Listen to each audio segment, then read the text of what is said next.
नमस्कार. खासगी कंपन्यांमध्ये काम करून ईपीएफची 1000-1200 रुपये पेन्शन उचलणाऱ्या करोडो वृद्धांची समस्या या देशासमोर आवासून उभी आहे.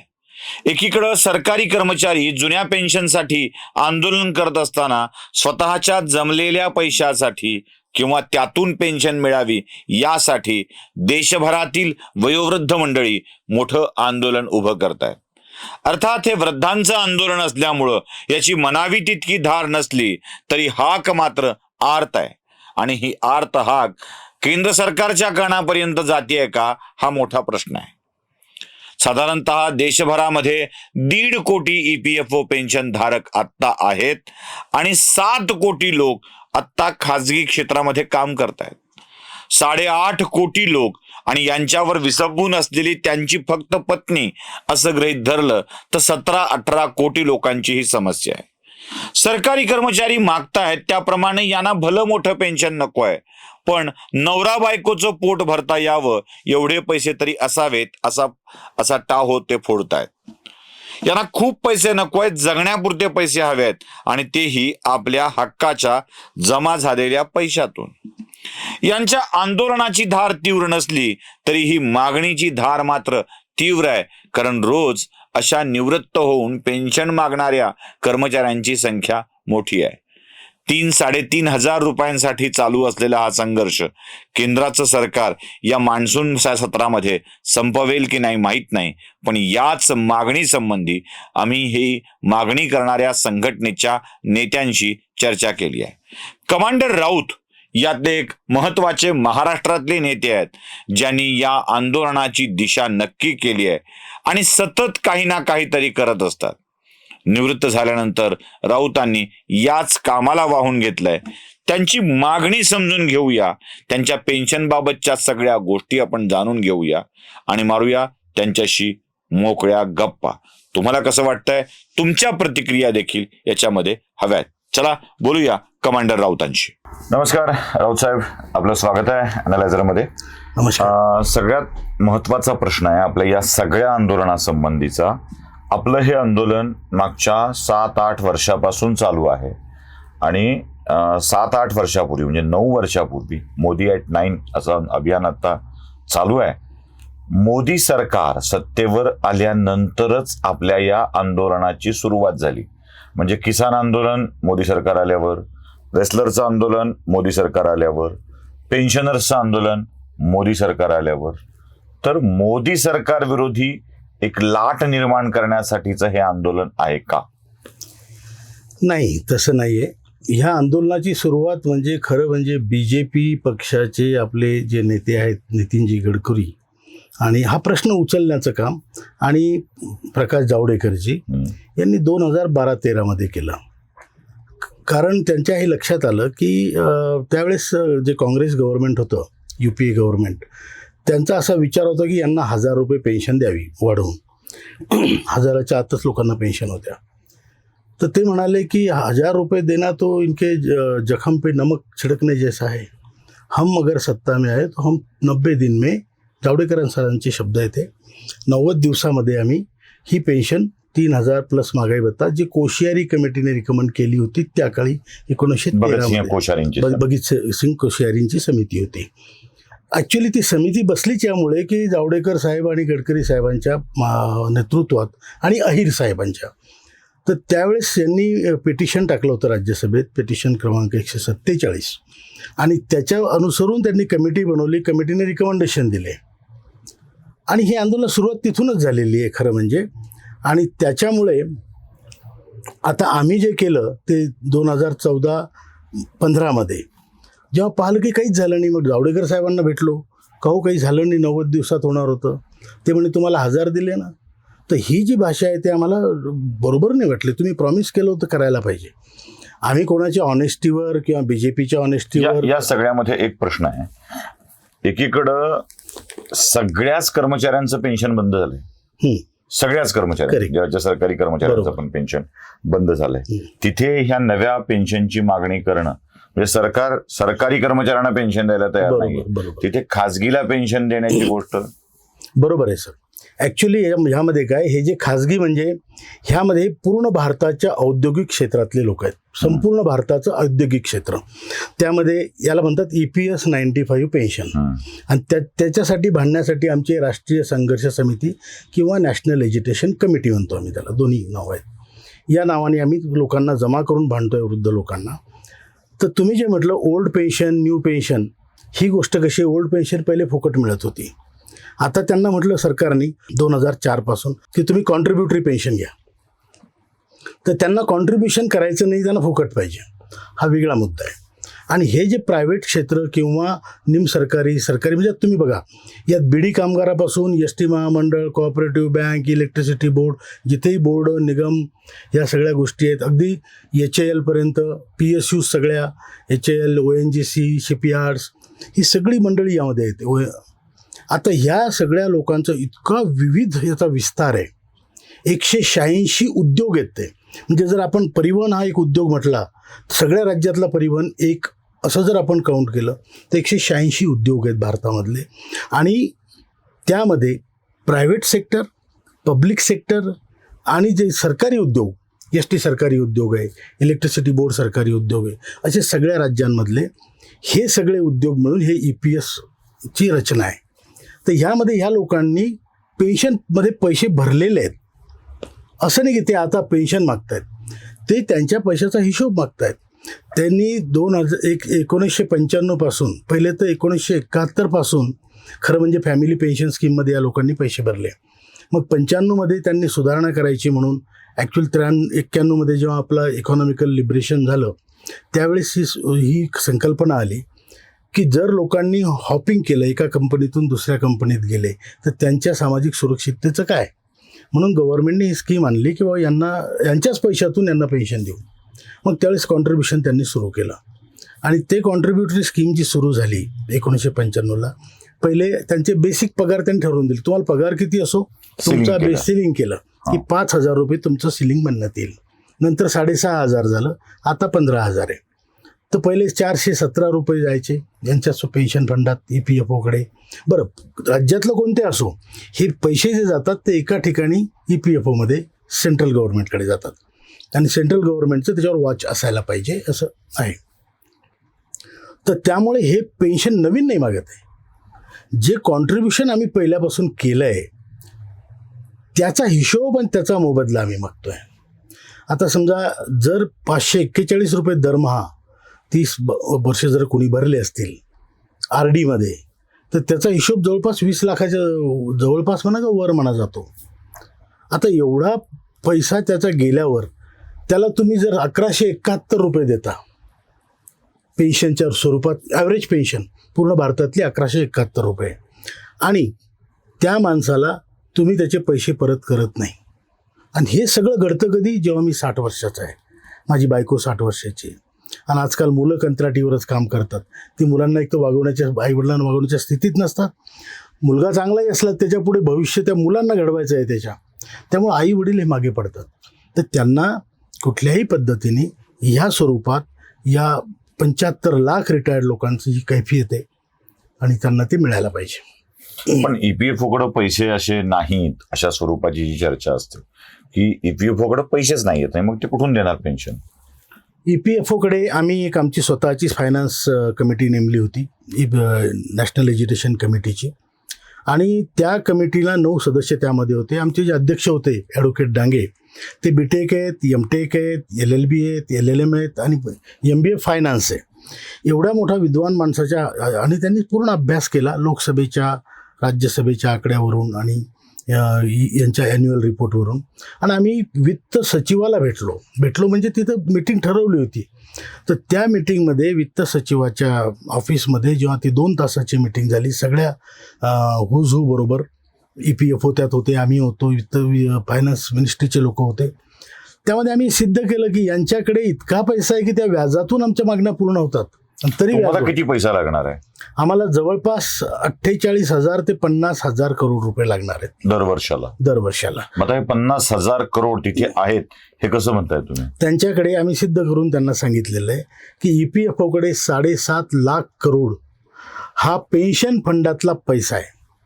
त्याच्या व्यतिरिक्त त्यांना जे कॉन्ट्रीब्युशन लोकांकडून येतं, जे आज 7 लाख कर्मचारी कार्यरत आहेत, जे दर महिन्याला 1250 रुपये कॉन्ट्रीब्यूट करतात, त्यांचा 1 लाख करोड रुपये त्यांना दर वर्षाला येतं. आता हे 7.5 लाख करोड, येणारे 1 लाख करोड, त्याच्या या दोन्हीच्या इन्व्हेस्टमेंटवर त्यांना मिळणारं व्याज हे 70 ते 80 हजार कोटी आहे.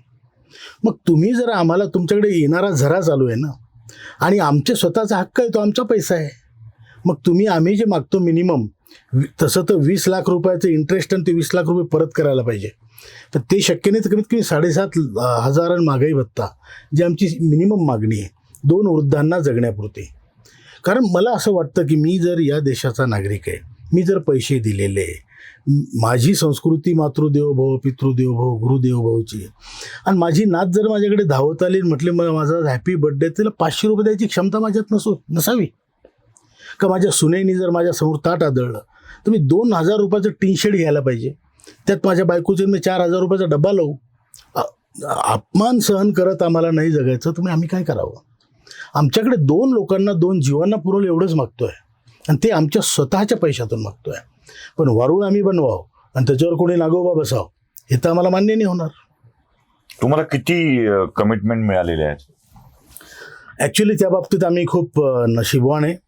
आम्ही सगळ्या खासदारांना आतापर्यंत आम्ही 10 वेळेस लेटर लिहिलं सर. नाही, खासदार नकोच, हां, म्हणजे मंत्री आणि याच्या लेवलवरती काय काय. तर आम्ही हेमा मालिनीजींच्या माध्यमातून त्यांचे आम्ही खूप आभारी आहे. आम्ही पंतप्रधानांना भेटलो 2 वेळ. पहिले 20 मार्च 2020ला भेटलो, 4 मार्च 2020ला. आणि प्रधानमंत्र्यांनी खरं म्हणजे आम्हाला फक्त 3च मिनटं वेळ दिला होता. पण जेव्हा आम्ही त्यांना हे सगळं सांगितलं तर ही extended is time to 30 minutes, म्हणजे जवळपास अर्धा तास आमचं त्यांनी ऐकून घेतलं. आणि त्यांनी लगेच सांगितलं की डॉक्टर जितेंद्र सिंगजी जे PMOचे राज्यमंत्री आहेत तिथे होते, त्यांना सांगितलं लिहून घ्या, आणि आपल्याला हे काम करायचं आहे, हे जेन्युइन मुद्दा आहे, हे स्वतः पंतप्रधान म्हणाले. त्याच्यानंतर पुढे बरंच मग आम्ही त्यानंतर कामगार मंत्र्यांना जवळपास 18 वेळ भेटलो. आश्वासनं मिळत गेली. श्रम मंत्र्याला भेटलो, आपल्या यांना वित्त मंत्र्यांना भेटलो, तिथेही चर्चा झाल्या. वित्त सचिवाला भेटलो, EPFOला भेटलो, असंख्य आंदोलनं केली आम्ही. 3 वेळ आम्ही रामलीला ग्राउंडवर आंदोलन केलं. आमच्याजवळ पैसा नसताना आपापला पैसा खर्च करून एक थैली, वायरची थैली घेऊन पूर्ण देशातून 50,000 वृद्ध तिथं जमा झाले, ज्यांना चालता येत नव्हतं. अशी लोक जमा होत आहेत. म्हणजे हा मुद्दा किती जेन्युइन असेल. आणि सर्वांना असं वाटतं की आपण स्वाभिमानानं जगावं आणि मरावं सुद्धा स्वाभिमानाने. जेवढी आमची जिंदगी बाकी आहे ती आम्हाला स्वाभिमानानं जगायची आणि स्वाभिमानानं मरायची. याचे राजकीय परिणाम तुम्ही काय करू शकता या सगळ्या विषयामध्ये? कारण राजकीय धक्का लागल्याशिवाय हलायचं नाही असं आपल्या सरकारचं धोरण असतं. बिलकुल तसं आम्ही आत्तापर्यंत आम्ही नॉन पॉलिटिकल आहोत. आमच्या इंडिव्हिज्युअल प्रत्येकाच्या कुठेतरी ह्या गुंतलेल्या असतील राजकीय, काय म्हणतो आपण त्याला, विचार किंवा, पण ॲज अ संघटना आम्ही कुठेच आम्ही व्हिडिओ प्रसिद्ध करत नाही, कोणाला मतं द्या सांगत नाही, कुठे मतं देऊ नका सांगत नाही. पण त्याचे परिणाम आता दिसायला लागले. कर्नाटकमध्ये जे दिसलं, मला अशी शंका आहे की आमच्या लोकांनी आता कंटाळले लोक. तर लोक बेसिकली तुम्ही केवळ उपदेशावर नाही चालणार, तुम्हाला पोटाची खळगी भरावंच लागेल. आणि त्यानंतर तुम्ही काय करायचं, आम्ही तर असे प्रपोजल दिले सर की आमचं तुम्ही काम करा आणि 45 लाख आम्ही एबल बॉडीड लोक जे आमच्यात असतील ते 1 महिना श्रमदान करतील. केवढे मॅनडेज होतात, तर आम्ही वापरा, आम्हाला गंगा स्वच्छतेला वापरा, ग्राम स्वच्छतेला. माणसं आहेत ही 75 लाख रिटायर्ड लोक आहेत भारतात. आणि 7 कोटी कार्यरत कर्मचारी ज्यांचं भविष्य हे 75 लाख आहेत. त्यामुळं हा खूप मोठी संख्या आहे. औद्योगिक क्षेत्र भारताचं खूप मोठं आहे. आणि या लोकांचं जर आपण लक्ष दिलं नाही, कारण इंग्रज काय करत होते, आपल्या सरकारी कर्मचाऱ्यांना भरपूर पैसा द्यायचा, त्यांच्याकडून कामं करून घ्यायचे, शासन करून घ्यायचं. आणि इंडस्ट्रीयल वर्कर्सची काय परिस्थिती, त्यावेळेसही 12-12, 14-14 तास काम करायचे. आता ती परिस्थिती सुधारली, पण यांनी दिलेलं कॉन्ट्रीब्युशन तुम्ही परत करणार नाही. हा कोणता न्याय की मी तुमच्याकडे माझे पैसे आहेत, मी तुम्हाला पैसे मागतो, तुम्ही नाही, पैसे नाही आमच्याकडे. अरे मग ही म्हणजे काय मुघलाई आहे का? यात एक मला प्रश्न असा पडतो की केंद्रीय वित्त राज्यमंत्री महाराष्ट्रातले योगायोगाने छत्रपती संभाजीनगर मधले आहेत, बरं, त्यांच्याशी संपर्क झालाय का आणि काय उत्तर कसं आलंय? आता काय सांगावं, त्यांचं जेव्हा ते वित्तमंत्री झाले आमच्या खूप आशा उंचावल्या. आता ते त्यांच्या सभेला काही त्यावेळेस प्रतिसाद मिळत नव्हता. आम्ही त्यांच्या जनसंवाद यात्रेच्या तर त्यांच्या सभा EPS संघटनेने घेतल्या मोठ्या मोठ्या, कारण आमच्याकडे संख्या आहे. दर 4 घराआड आमचा माणूस आहे, दर गावात आमचा माणूस आहे. म्हणजे तुम्ही विचार करा, ST, कोऑपरेटिव्ह बँक, हे साखर कारखाने, कुठं ना कुठं तुम्हाला कोणी आहेच आणि आमच्या आवाजावर लोक येतात. तर त्यांची पहिली सभा आम्ही नांदेडला घेतली. चिखलीकर साहेबांनी मला सांगितलं की बाबा पहा काहीतरी करा, केलं आम्ही. त्याच्यानंतर औरंगाबादला 10,000 लोकांची सभा घेतली. त्यावेळेस मला कराड साहेबच म्हणाले, का राऊत साहेब इतके लोक कसे जमतात? म्हटलं ही भूक आहे, ही भूक आहे म्हणून जमतात. तुमच्या एसट्या पाठवा तरी जमणार नाहीत लोक. मग ही जी इतकी तळमळ या लोकांची, त्यांनाही माहिती आहे आपलं नेतृत्व तळमळीचं आहे, की काही विश्वास आहे त्यांचा, तर एका हाकेवर लोक जमतात आणि पूर्ण भारतात स्थिती आहे. तर त्यामुळं आम्ही त्यांच्या सभा घेतल्यानंतर 1-2दा भेटलोही त्यांना. एकदा त्यांनी सकाळी 6 वाजता बोलावलं. आम्ही बुलढाण्यावरून 3 वाजता निघालो रात्री, आणि काय 6 वाजता काय तर मग साहेब गेले. असे 2-3 प्रसंग झाले. एकदा दिल्लीत भेटायला बोलवलं, गेलो, त्यांनी सांगितलं साहेब ते पण मिटिंग चालू आहे सकाळी 8 वाजता. आम्ही परत आलो. तर हे जे आहे ना, त्यांनी आम्हाला सांगितलं मी 1 महिन्यात तुमचं काम करतो. आता काम असेल मोठं, पण सांगा ना, होत नाही, 2 महिने लागतील, 4 महिने लागतील. पण तुम्ही असं कसं म्हणू शकता की तुमचं काम होत नाही? तुम्ही अर्थमंत्री आहे, तर पंतप्रधानाने सांगितलं तुमचं काम मी करतो, मग तुम्ही कमीत कमी तेवढा तर विश्वास ठेवून तेवढं तसं तर बोला. पण त्यामुळे आम्ही थोडंसं कराड साहेबांवर नाराज आहे. आपले माणसं असून, संभाजीनगरचे असून, आपण त्यांना मदत केलेली असून, आणि जेव्हा आपली पाळी येते तेव्हा त्यांचा सत्यनारायणाचा प्रसाद संपलेलाच असतो. पुढची प्लॅनिंग काय आहे आपली? आता सर, आम्हाला parliamentary board standing committee on लेबरने बोलावलं होतं. त्यांनी आमचे पूर्ण व्हर्बेटाईम पूर्ण स्टेटमेंट्स घेतले विटनेस बॉक्समध्ये, विटनेस म्हणून पार्लमेंटमध्ये. आणि आमची अशी अपेक्षा आहे की आता सगळ्या विटनेसेस झालेल्या आहेत त्यांनी घेतलेल्या, त्यात भर्तृहरी महाताबजी जे चांगले मोठे सांसद म्हणतो आपण त्यांना, तर ते त्याचे अध्यक्ष आहेत. तर त्यांना ते आपला जो प्रस्ताव आहे, की त्यांची जी ऑब्झर्वेशन्स आहेत आणि त्यांचे जे काय निर्णय असतील किंवा त्यांचे जे रिकमेंडेशन्स असतील, ते बहुतेक या येत्या मान्सून सत्रात पार्लमेंटसमोर ठेवतील असं आम्हाला एक अंदाज आशा आहे. आणि ती ठेवतील तेव्हा प्रधानमंत्रीची, कारण ते स्वतःही एकटे तर निर्णय घेऊ शकत नाहीत, प्रोसेस, डेमोक्रेसी आहे, प्रोसेसेस असतात. तर आता वी होप की प्रधानमंत्री यांना सगळे काही आता त्यांच्याकडे यायचे ते रिपोर्ट आले असतील आणि ते आमच्याकडे नक्कीच लक्ष देतील. कारण ज्यावेळेस साहेब आम्ही पहिल्या वेळेस प्रधानमंत्रीजींना भेटलो, तर तुम्ही 30 मिनटं आम्ही बोलल्यानंतर त्यांच्या डोळ्यात अश्रू होते. म्हणजे असं म्हणू नये एवढ्या मोठ्या माणसाविषयी, बट नमी होती एक प्रकारची, ओलावा होता.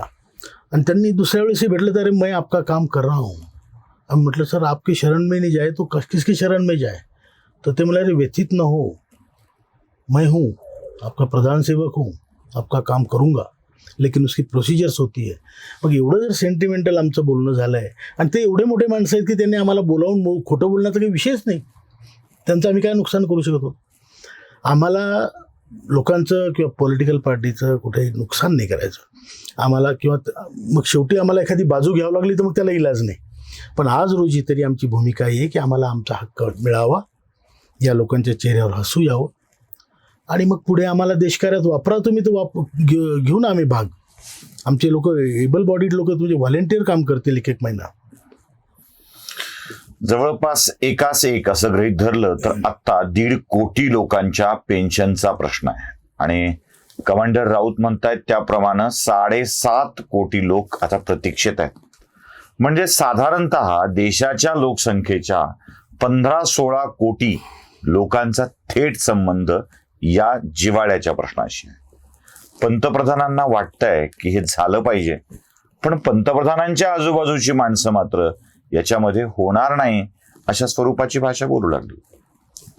ज्यांच्यावर मंत्रिपदाची जबाबदारी आहे तेच होणार नाही म्हणत असतील तर हे न होणं देशाच्या पंतप्रधानांच्या मार्गातला अडथळा ठरू शकेल का? प्रश्न एवढाच आपण विचारायचा असतो. होईल की नाही हे काळावर सोडून द्यायचं.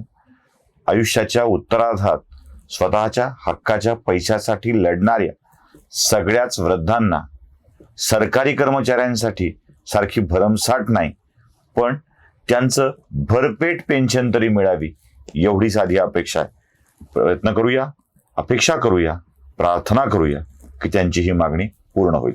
धन्यवाद. धन्यवाद सर.